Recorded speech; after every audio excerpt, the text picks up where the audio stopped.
Aquaba, benvenuti a Ghana for Good. Mi chiamo Marco Casano e questo canale cerco di parlare di dare informazioni utili sul Ghana. Oggi continuiamo da una serie di puntate precedenti il nostro discorso sull'acquisto della terra. Questo è il terzo e ultimo puntata riguardante questo argomento. Oggi parleremo, mentre nella prima puntata abbiamo parlato dei tipi di terreno, di terra che possiamo acquistare, abbiamo parlato su tutte le verifiche che vanno fatte per evitare di prendere delle cantonate. Oggi parleremo, una volta che tutto è stato verificato, parleremo di quelli che sono le fasi finali dell'acquisto. Quindi, una volta verificato che la persona che ci vende la terra è ok, che il terreno ha tutti i documenti in regola, quindi la terra è definire genuina, cosa avviene? Avviene l'acquisto vero e proprio, quindi si può procedere con l'atto vero e proprio, l'acquisto vero e proprio. Di solito cosa avviene? In questa fase avviene che ovviamente il venditore vuole accelerare la vendita. Questo potrebbe darci in qualche modo, farci dare un po' di problemi, perché questa premura nel vendere magari non serve per nascondere qualcosa. Serve per fare tutte le verifiche del caso, servono all'incirca un mese e mezzo.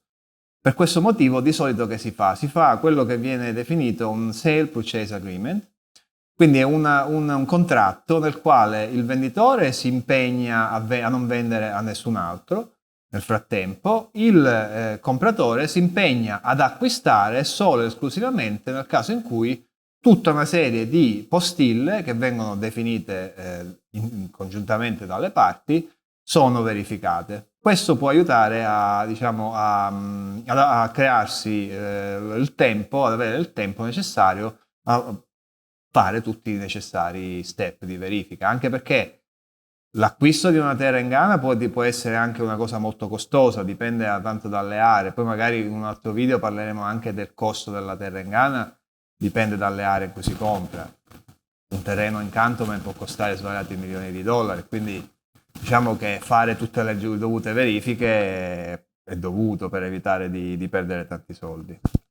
Quindi questa è una possibilità. Una volta che le verifiche sono effettuate, che tutto è andato a buon fine, che si è fatto questo contratto può essere può essere stilato tranquillamente da un avvocato, anche da un surveyor abilitato, e poi firmato dalle parti. Una volta effettuato tutto questo, si procede, tutto è andato a buon fine, si procede con il pagamento. Il pagamento in Ghana può avvenire in diverse modalità, può avvenire non è richiesto una tracciabilità, per cui può avvenire attraverso un pagamento in contante, può avvenire attraverso un bank transfer, attraverso un assegno o altre modalità. Queste sono le modalità fondamentalmente. È una cosa che viene sempre consigliata nel momento in cui si procede al pagamento, nel momento in cui viene stilato l'atto di vendita. Il primo step che bisogna fare è prendere possesso della terra. Sempre fondamentale qui prendere possesso il più in fretta possibile della terra, affinché non si incorra in problemi di abusivi che entrano nella terra, eccetera. Quindi prendere possesso significa materialmente, se è un terreno libero, significa materialmente andare lì e costruire, ad esempio, una fence, un muro di cinta.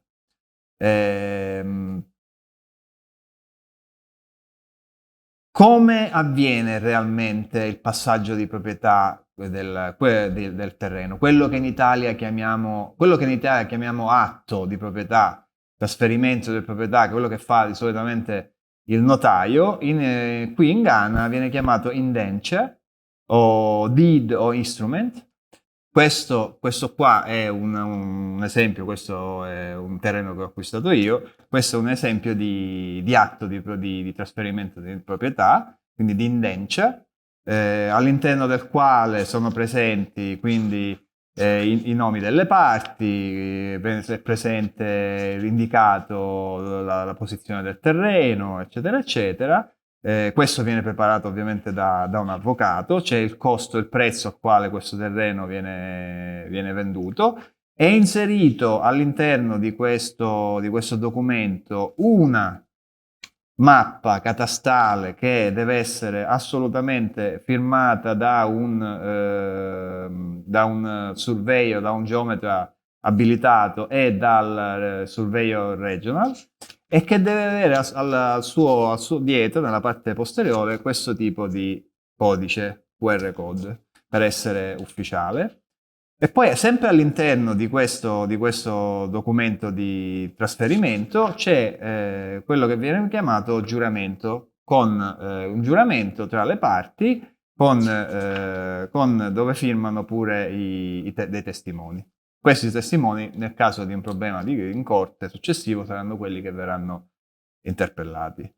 Questo tipo di documento questo viene validato attraverso degli stamp, dei timbri, che sono un po' come le nostre marche da bollo, che vengono effettuati di solito presso un tribunale civile, quindi viene, diciamo, legalizzato il documento. Questi timbri sono fondamentali.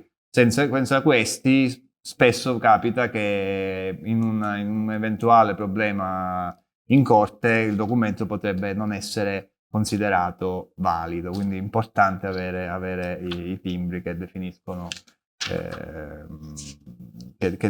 la validità del documento.